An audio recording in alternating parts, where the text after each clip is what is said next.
بسم اللہ الرحمن الرحیم۔ السلام علیکم۔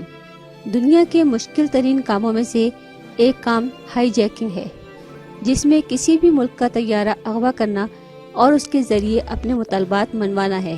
ہائی جیکنگ جیسے جرم میں اول تو کسی خاتون کا ملوث ہونا ہی حیرت کی بات ہے، لیکن کسی نوجوان لڑکی کا جہاز ہائی جیک کرنا، پھر پلاسٹک سرجری سے اپنی شکل تبدیل کرانا اور ایک بار پھر ہائی جیکنگ کرنا، یہ تو یقیناً ایسی حیران کن کہانی ہے جو فلمی لگتی ہے، لیکن دنیا میں یہ واحد مثال فلسطینی خاتون لیلا خالد ہیں، جس نے ایک نہیں 2 بار جہاز ہائی جیک کیا۔ لیلا خالد نے بچپن میں ہی فلسطین کی آزادی تحریک میں شمولیت اختیار کی اور دیکھتے ہی دیکھتے ایک متحرک کارکن بن کر سامنے آئیں۔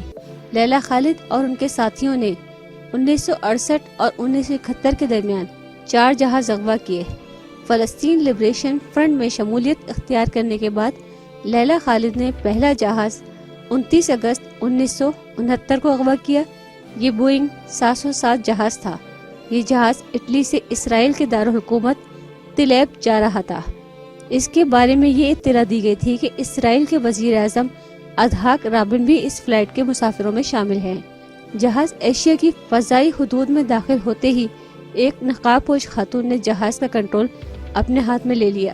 اس نے پائلٹ کو حکم دیا کہ فلسطینی شہر حیفا کے اوپر سے پرواز کرتے ہوئے جہاز کا رخ دمشق کی طرف موڑ دو۔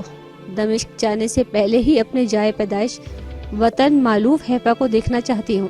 خاتون اور اس کے ساتھی بموں سے مسلح تھے۔ پائلٹ نے حکم کی تعمیل کی۔ جہاز دمشق میں اتارا گیا۔ مسافروں کو یرغمال بنا کر فلسطین کی آزادی کا مطالبہ کیا گیا۔ پوری دنیا کی توجہ فلسطینیوں پر صہیونی مظالم کی طرف مبذول ہوئی۔ مذاکرات کے بعد اسرائیلی جیلوں میں فلسطینی قیدیوں کی رہائی اور ہائی جیکروں کی بحفاظت واپسی کی شرائط پر تمام یرغمالیوں کو رہا کر دیا گیا۔ دنیا بھر کے ٹی وی چینلز اور اخبارات نے لیلا خالد کی اتنے زیادہ انٹرویو نشر کیے کہ وہ عالم اسلام کی آنکھ کا تارا بن گئی۔ ان کی تصویروں کو اتنی شہرت ملی جو اس سے پہلے کسی خاتون کو نہیں ملی تھی۔ مقبولیت کا یہ حال تھا کہ یورپ میں رہنے والی لڑکیوں نے اس کے اسٹائل کے بالوں سے لے کر اسکارف اور لیلا جو انگوٹھی پہنتی تھی وہ اپنایا۔ اس کے ہاتھ میں ایک انگوٹھی ہوا کرتی تھی جس میں کوئی پتھر نہیں، گولی جڑی ہوئی تھی۔ پہلی ہائی جیکنگ کے بعد اس نے اوپر تلے 6 بار پلاسٹک سرجری کروائی اور اپنی صورت مکمل طور پر تبدیل کر لی۔ اگلے ہی سال 6 ستمبر 1970 کو اس نے اپنے ایک ساتھی کے ساتھ مل کر ایمسٹرڈیم سے نیو یارک جانے والی پرواز کو ہائی جیک کرنے کی کوشش کی، لیکن یہ کوشش کامیاب نہ ہو سکی۔ اس طیارے کو برطانیہ کے ایک ایئرپورٹ پر اتار لیا گیا۔